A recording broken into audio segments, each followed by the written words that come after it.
नमस्ते मुलांनो, बघा मागच्या भागामध्ये आपण बालभारती भाग 3 यामधील प्रकरण 9 जे आहे दशांश अपूर्णांक त्याचा अभ्यास केला होता। त्यानंतर त्याच्यावर आधारित आपण काही सराव प्रश्न सुद्धा सोडवले होते।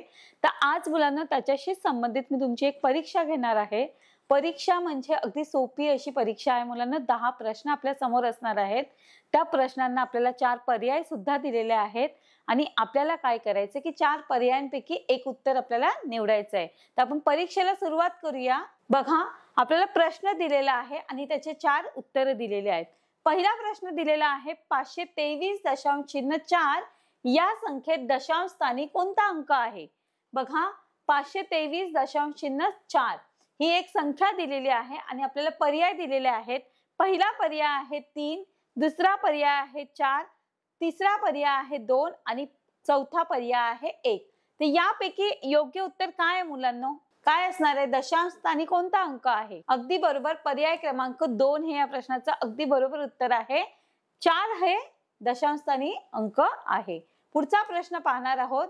बघा प्रश्न दुसरा आहे 334/10, 2375/10 आणि 27/10 हे काही अपूर्णांक दिलेले आहेत आणि या अपूर्णांक दशांश चिन्हाचा उपयोग करून आपल्याला लिहायचे आहेत। तर बघा आपल्याला पर्याय दिलेले आहेत। पहिला पर्याय आहे 3.24, 2.375 आणि 2.7। दुसरा पर्याय दिलेला आहे 32.4, 327.5 आणि 2.7। तिसरा पर्याय आपल्याला दिलेला आहे 33.4, 237.5 आणि 2.7। आपला चौथा शेवटचा पर्याय आपल्याला दिलेला आहे मुलांना 32.4, 23.75 आणि 2.7। तर यापैकी काय योग्य उत्तर आहे मुलांना? काय वाटते तुम्हाला? अगदी बरोबर, पर्याय क्रमांक 3 म्हणजे 33.4, 237.5 आणि 2.7 हे या प्रश्नाचं उत्तर अगदी बरोबर आहे। पुढचा प्रश्न सोडवूया आपण। बघा 13 किलोमीटर 590 मीटर अधिक 28 किलोमीटर 725 मीटर यांची आपल्याला बेरीज करायची आणि आपल्याला उत्तर पर्यायांमध्ये दिलेला आहे। पहिला पर्याय आहे 32 किलोमीटर 315 मीटर, दुसरा पर्याय आहे 80 किलोमीटर 2 मीटर आणि तिसरा पर्याय आहे 56 किलोमीटर 800 मीटर, चौथा पर्याय आहे 15 किलोमीटर 590 मीटर। तर काय उत्तर असणार आहे मुलांनो? काय वाटतं तुम्हाला? 13 आणि 28 यांची बेरीज करूया आणि मीटरची आपण बेरीज करतो। तर नक्कीच याचं उत्तर तुम्हाला येत आहे मुलांनो। काय असणार आहे सांगायचंय मला? अगदी बरोबर, पर्याय क्रमांक 1 म्हणजेच 42 किलोमीटर 315 मीटर हे या प्रश्नाचं उत्तर अगदी बरोबर आलेलं आहे मुलांना। आपण पुढचा प्रश्न पाहणार आहोत। 1450 पैसे, बघा 1450 पैसे म्हणजे किती रुपये होतात ते सांगायचंय। पहिला पर्याय आहे 145 रुपये, दुसरा पर्याय आहे 14 रुपये 50 पैसे, तिसरा पर्याय आहे 14 रुपये 5 पैसे, चौथा आणि शेवटचा पर्याय आहे 1 रुपये 450 पैसे। तर काय वाटतं मुलांनो? म्हणजे 1450 पैसे म्हणजे किती होतात? अगदी बरोबर, पर्याय क्रमांक 2 म्हणजे 14 रुपये 50 पैसे हे अगदी बरोबर उत्तर आहे। पुढचा प्रश्न पाहणार आहोत आपण। 14 लिटर 750 मिलीलिटर म्हणजे किती? बरोबर किती होतात? तर बघा पहिला पर्याय दिलेला आहे 147 मिलीलिटर, त्यानंतर 1475 मिलीलिटर दुसरा पर्याय, तिसरा पर्याय आहे 14750 मिलीलिटर आणि चौथा पर्याय आहे 147 मिलीलिटर। तर या 4 पर्यायांपैकी एक आपलं उत्तर आहे मुलांनो। काय असणार आहे? अगदी बरोबर, पर्याय क्रमांक 3 हे या प्रश्नाचं उत्तर अगदी बरोबर आहे। 14,750 मिलीलिटर हे अगदी बरोबर उत्तर आहे। पुढचा प्रश्न पाहणार आहोत। 746 लिटर अधिक 194 लिटर 378 मिलीलिटर बरोबर किती? तर बघा पर्याय आपल्याला दिलेला आहे। पहिला पर्याय आहे 24 लिटर अधिक 30 मिली, 193 लिटर 468 मिली, तिसरा पर्याय आहे 518 लिटर 913 मिली, चौथा पर्याय आहे 940 लिटर 378 मिली। या प्रश्नाचं उत्तर काय असणार मुलांनो? अगदी बरोबर, पर्याय क्रमांक 4 हे उत्तर अगदी बरोबर आहे. अतिशय छान पद्धतीने उत्तर देत आहेत मुलांना तुम्ही. 940 लिटर 378. पुढचा प्रश्न पाहणार आहोत. 7.005 म्हणजे किती? बघा पहिला पर्याय दिलेला आहे 7.005, दुसरा पर्याय आहे 0.075, तिसरा पर्याय आहे 7.050 आणि चौथा पर्याय आहे 7.05. यापैकी काय उत्तर असणार आहे? अगदी सोपा प्रश्न आहे. प्रश्न वाचल्यावरच आपल्याला लगेच उत्तर मिळतं. अगदी बरोबर. पर्याय क्रमांक 1 हे या प्रश्नाचं उत्तर अगदी बरोबर आहे 7.005. पुढचा प्रश्न पाहणार आहोत. 5158.075 रुपये अधिक 841.025 रुपये म्हणजे किती होतात? बघा आपल्याला रुपयांची दशांश चिन्हांची आपण बेरीज शिकलो मुलांना. तर आपल्याला उत्तरांमध्ये पर्याय दिलेले आहेत. पहिला पर्याय आहे 600 रुपये, दुसरा पर्याय आहे 6000 रुपये, तिसरा पर्याय आहे 6 रुपये आणि चौथा पर्याय आहे 60,000 रुपये. त्यांची बेरीज केल्यानंतर तुम्हाला उत्तर मिळते मुलांना. पटापट सांगायचे की काय उत्तर असणार आहे. अगदी बरोबर. पर्याय क्रमांक 2 म्हणजे 6000 हे अगदी बरोबर उत्तर आहे. पुढचा प्रश्न पाहणार आहोत. टिंब हे दशांश अपूर्णांक आहेत. बघा आपल्याला यापैकी दशांश अपूर्णांक ओळखायचे आहेत. आपल्याला पर्याय दिलेले आहेत. तुम्हाला दिसत आहेत पर्याय? बघा पहिला पर्याय आहे 5/10, दुसरा आहे 13/100. म्हणजे पहिल्या पर्यायामध्येच आपल्याला 3 अपूर्णांक दिलेले आहेत. 5/10, 13/100 आणि 425/1000. दुसरा पर्याय आपल्याला दिलेला आहे 25/17, 41/1100 आणि 235/10. तिसरा पर्याय आहे 85/13, 34/20 आणि 33/1250. चौथा आणि शेवटचा पर्याय आहे 3/13, 17/20 आणि 3/3/1250. तर बघा या 4 पर्यायांपैकी एक आपलं योग्य उत्तर आहे मुलांनो. काय असेल? अगदी बरोबर. पर्याय क्रमांक 1 म्हणजेच 5/10, 13/100 आणि 425/1000 हे या प्रश्नाचं उत्तर आहे. हे काय आहेत? दशांश अपूर्णांक आहेत. आपण पुढचा शेवटचा प्रश्न पाहणार आहोत. 20.32 या संख्येतील अधोरेखित अंकाच्या स्थानिक किमती काय आहेत? बघा शेवटचा जो 2 आहे त्याला अधोरेखित केलेला आहे. तर पर्याय आपल्याला दिलेला आहे 0.020, दुसरा पर्याय आहे 2.000, तिसरा जो पर्याय आहे 0.002 आणि चौथा जो पर्याय आहे तो आहे 0.002. तर बघा यापैकी काय योग्य उत्तर आहे सांगायचंय मला मुलांना. अगदी बरोबर. पर्याय क्रमांक 4 0.002 हे या प्रश्नाचं उत्तर अगदी बरोबर आहे. अशा पद्धतीने आपण हे 10 प्रश्न सोडवलेले आहेत मुलांना. नक्कीच तुम्हाला हे प्रश्न समजले असतील. बघा अशा पद्धतीने आपल्याला किती वेळ लागलाय, एकूण किती प्रश्न आपण सोडवलेले आहेत, सोडवलेले प्रश्न किती आहेत, आपले उत्तर बरोबर आहेत की नाही ते सुद्धा आपल्याला इथे दिसतंय. अशा पद्धतीने आपली परीक्षा झालेली आहे. नक्कीच तुम्हाला हे समजलं असेल. आपण प्रश्न आणि उत्तरांना सुरुवात करूया. बघा पहिला प्रश्न आपल्याला दिलेला आहे बेरीज करा. आपण दशांश अपूर्णांकांची बेरीज कशी करायची ते शिकलो होतो. त्यावर आधारित हे उदाहरण आहे. 27.4 अधिक 9.7 या दोन संख्यांची बेरीज, दशांश अपूर्णांकांची बेरीज करायची आहे. बघा तुम्ही वहीत सुद्धा सोडवू शकता आणि इथे आपल्याला उत्तर दिलेलं आहे. आपले उत्तर बरोबर आहे की नाही ते पाहणार आहोत. बघा दशांश चिन्हाच्या खाली दशांश चिन्ह लिहावे लागते. आपण बेरीज करताना शिकलो होतो. त्याच पद्धतीने ही बेरीज केलेली आहे. बघा 4 आणि 7 यांची बेरीज केल्यानंतर नक्कीच 11 येतं मुलांना. 11 मधला 1 आपण इथे लिहिलेला आहे. 1 वरती इथे दाखवतो हच्च्यामध्ये. 7 आणि 9 यांची बेरीज केल्यानंतर किती होतात? 16 आणि वरचा जो हच्चा 1 होता बघा आपण स्वतः करून पाहूया हवं तर. बघा 4 आणि 7 यांचे किती होतात? 11 होतात. बघा 11 मधला हा 1 इथे लिहिलेला आहे. 1 हा हच्चा इथे देतो आपण. त्यानंतर 7 आणि 9 यांची बेरीज केल्यानंतर किती येतं? 16 येतं मुलांना आणि वरचा हा हच्चा 1 मिळवल्यावर 17 होतात. 17 मधला 7 इथे लिहिला आहे. 1 इथे हच्चा दिला. हा 1 आणि हे 2 मिळून किती झाले? 3. अशा पद्धतीने हे 37.1 हे उत्तर यांचं आलेलं आहे. नक्कीच तुम्हाला अगदी सोपी बेरीज आहे. आपण शिकलो आहोत हे उदाहरण समजलं असेल. आपण पुढचं उदाहरण पाहणार आहोत. बघा पुढचा प्रश्न काय आहे, सेम त्याच पद्धतीचा आहे की 17.8 अधिक 247.9 यांची काय करायची आहे, बेरीज करायची आहे. आपण उत्तर पाहणार आहोत. बघा 8 आणि 9 यांची बेरीज केल्यानंतर दशांश चिन्ह जसे लिहितो आपण एकाखाली एक, तशाच पद्धतीची मांडणी आहे. 8 अधिक 9 यांची बेरीज केल्यानंतर 17 उत्तर येतं मुलांनो. 17 मधला 7 इथे लिहिलेला आहे. बघा हा 7 इथे लिहिल्यानंतर हा 1 आपण इथे लिहितो हच्च्यामध्ये. 7 आणि 7 14 होतात मुलांनो. 7 अधिक 7 14 आणि वरचा हा जो हच्चा आहे तो मिळवल्यावर 15 होतात. 15 मधला 5 इथे लिहिला. परत एक हच्चा आपण बाजूच्या घरामध्ये देतो.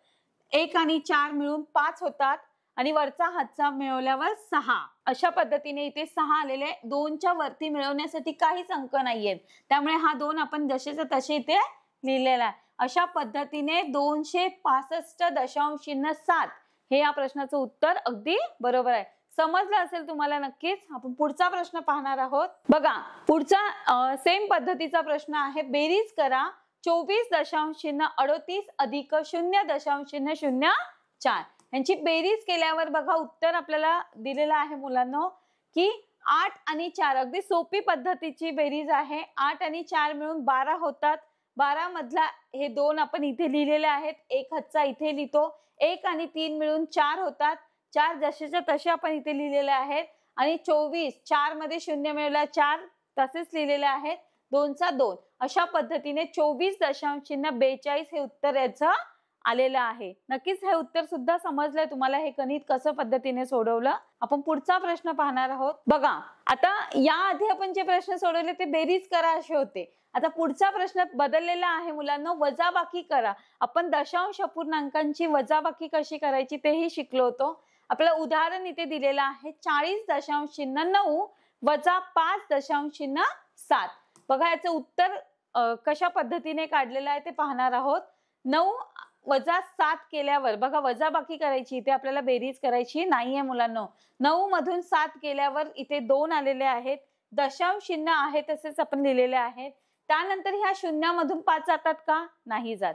मग आपण काय करतो, बाजूच्या घरातून हच्चा घेतो. बघा ह्या शून्यामधून 5 जात नाही म्हणून आपण ह्या 4 मधून 1 इथे घेतलेला आहे. 4 मधून 1 गेल्यावर इथे राहिले 3 आणि हे 10 झालेत. 10 मधून 5 गेले मुलांना किती राहतात, 5. आणि इथे 3 जसेच्या तसे म्हणून ते आपण खाली इथे 3 लिहिलेले आहेत. कारण की इथे वजाबाकी करायला अंक आहेत का, नाहीये. त्याच्यामुळे 3 तसेच्या तसे आपण इथे लिहिलेले आहे. तर आपलं उत्तर आलेलं आहे 35.2. हे अगदी बरोबर उत्तर आहे. नक्कीच तुम्हाला समजलं असेल की वजाबाकी कशा पद्धतीने, जसं आपण बेरीज करतो त्याच पद्धतीने वजाबाकी सुद्धा आपण करतो. आपण पुढचं उदाहरण पाहणार आहोत. बघा पुढचं सुद्धा वजाबाकी करा अशा पद्धतीचं गणित आहे. 13.5 वजा 8.4. आपण डायरेक्ट उत्तर पाहणार आहोत. अगदी सोपे गणित आहेत, तुम्ही वहीमध्ये सोडवून बघू शकता. बघा 5 मधून 4 वजा केले तर 1 उरतो मुलांनो. 3 मधून 8 जातात का, नाही जात. म्हणून आपण हातचा 1 घेतला, इथे झाले 13. 13 मधून 8 गेले, राहिले किती, 5. इथे 1 हातचा गेल्यामुळे इथे 0 होता. 0 आपण लिहित नाही, लिहिला काय आणि नाही लिहिला काय, त्यामुळे 5.1 हे या प्रश्नाचं उत्तर आलेलं आहे आणि अगदी बरोबर उत्तर आहे. आपण पुढचा प्रश्न पाहणार आहोत. वजाबाकी करा 23.05 वजा 5.9. सेम जसं आधीचं गणित होतं त्याच पद्धतीचं हे गणित आहे. बघा दशांश चिन्हाचं वजाबाकी आणि बेरीज करताना हे लक्षात ठेवायचं की आपल्याला मांडणी करताना दशांश चिन्हाच्या खाली दशांश चिन्ह घ्यायचं आहे. बघा 23.05 वजा 5.90. 5 मधून 0 जात नाही, 0 म्हणजे काहीच नाही म्हणून 5 जसेच्या तसे आपण इथे लिहिलेले आहेत. आता इथे बघा 0 मधून 9 जातात का मुलांना, नाही जात. म्हणून आपण शेजारचा जो घर आहे 3 आहे त्यातून 1 हातचा इथे घेतलेला आहे. 10 मधून 9 गेल्यानंतर 1 उरतो मुलांना. आता इथे 12 2 राहिले होते, इथे 3 मधून 1 हातचा आपण इथे दिला होता, त्यामुळे इथे 2 राहिले. 2 मधून 5 जातात का, नाही जात. मग आपण हातचा 1 घेतला, बरोबर. बघा या इथे आपण 10 घेतले, बरोबर. 10 मधून 9 गेले, 1 उरला. इथे 3 मधून 1 इथे गेला म्हणून इथे उरले 2, 2 मधून 5 जातात का? नाही जात. म्हणून आपण परत इथून हातचा घेतला, इथे झाले 12, इथे राहिला 1, 12 मधून 5 गेले मुलांना, किती उरतात? 7. आपण 7 जसे तसे इथे लिहिलेले आहेत आणि ह्या एकामधून काहीच नाही, इथे 0 आहे, काहीच नाहीये ना संख्या, त्यामुळे हा 1 आपण जसे तसे इथे लिहिलेला आहे. आपलं उत्तर आलेलं आहे 17.15. अशा पद्धतीने हे वजाबाकी केलेली आहे. नक्कीच तुम्हाला हे गणित समजलं असेल. आपण पुढच्या प्रश्नाकडे जाणार आहोत. पुढचा प्रश्न सेम आहे, वजाबाकी करा. 4.0009 वजा 2.001. आपण उत्तर समजून घेणार आहोत. बघा 4.0009 2.0010. आता बघा इथे 0 का आलाय, त्याचं कारण सुद्धा आपल्याला इथे दिलेलं आहे की कारण 2.001 बरोबर 2.0010 असं लिहितात. हा 0 आपण तिथे आलेला आहे कारण की 1च्या पुढे आपण 0 देतो. त्यानंतर बघा आता यांची वजाबाकी केल्यानंतर आपल्याला इथे उत्तर सुद्धा दिलेलं आहे की 9चे 9 आपण लिहिलेले, कारण 9 मधून 0 जातो का? नाही जात. मग अशा पद्धतीने इथे 10, इथे 0 आहे, पण आपण बाजूच्या घरातून हातचा घेतल्यावर इथे किती झाले? 10, 10 मधून 1 गेला, 9 उरले.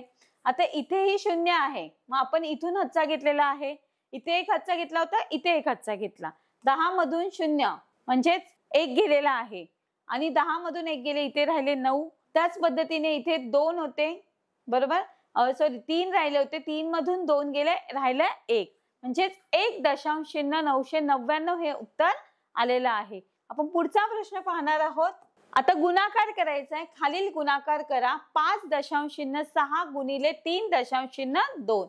आपण बेरीज आणि वजाबाकी बघितली, आता गुणाकार पाहणार आहोत मुलांना. बघा 2 या संख्येने आधी आपल्याला काय करायचंय? 5.06 ला गुणून घ्यायचंय. बघा 2 ने गुणल्यानंतर आपलं उत्तर आलेलं आहे 112. त्यानंतर 3 ने या पूर्ण 56 ह्या संख्येला आपल्याला काय करायचंय? गुणायचं आहे. 1680 3 ने गुणल्यानंतर उत्तर आलेलं आहे आणि त्यानंतर आपण यांचं काय केलेले आहे? बेरीज करतो मुलांना, की पहिलं उत्तर आणि दुसरं उत्तर यांची बेरीज केल्यानंतर आपल्याला शेवटचं उत्तर मिळतं आणि दशांश चिन्ह हे 2 संख्येनंतर आहेत, म्हणून ह्या 2 संख्येच्या आधी आपण काय केलेलं आहे? दशांश चिन्ह दिलेलं आहे. म्हणजेच आपलं उत्तर आलेलं आहे 7.92. अगदी सोप्या पद्धतीचे गुणाकाराचं उदाहरण होतं हे. याच्या आधी आपण अभ्यास करताना पाहिलेलं होतं, त्यामुळे आपल्याला हा गुणाकार अगदी सोपा वाटतो. नक्कीच तुम्हाला समजला असेल. आपण पुढच्या उदाहरणाकडे जाणार आहोत. पुढचं उदाहरण सुद्धा गुणाकाराचं आहे. 7.8 गुणिले 1.9. आता बघा 7.8 गुणिले 1.9 यांचा गुणाकार केल्यानंतर डायरेक्ट आपल्याला इथे उत्तर दिलेलं आहे. जसं आपण एक एक संख्येने गुणलं तरी आपल्याला उत्तर मिळणार आहे, पण इथे त्यांनी डायरेक्टली उत्तर दिलेलं आहे की 14.82 हे उत्तर आलेलं आहे. तुम्ही वहीमध्ये सोडवून पाहू शकता की काय उत्तर आहे. तुम्ही जर एक एक सिंगल नंबरने जरी गुणलं तरी उत्तर हेच येणार आहे. 2 उत्तर आल्यानंतर त्यांची बेरीज केल्यानंतर आपल्याला हे शेवटचं फायनल उत्तर मिळणार आहे. शेवटचा प्रश्न पाहणार आहोत आपण. सेम गुणाकाराचं उदाहरण आहे. 9.06 गुणिले 4.5. बघा यांचा गुणाकार केल्यानंतर 9.06 ला आधी 5 या संख्येने गुणलेले आहे. 5 ने गुणल्यानंतर उत्तर आलेले आहे 480. त्यानंतर 9.06 ला 4 ने गुणल्यानंतर उत्तर आलेलं आहे 3840. आता ह्या 2 उत्तरांची काय केलेली आहे? बेरीज केलेली आहे आणि 2 संख्येच्या आधी आपल्याला इथे दशांश चिन्ह द्यायचं आहे. आपलं उत्तर आलेलं आहे 43.20. अशा पद्धतीने हे गुणाकाराचं उदाहरण आपण पाहिलेलं आहे. नक्कीच प्रश्न आणि उत्तरांमध्ये बेरीज, वजाबाकी आणि गुणाकार याची काही उदाहरणे तुम्ही पाहिली आणि नक्कीच तुम्हाला ती समजली असणार. धन्यवाद.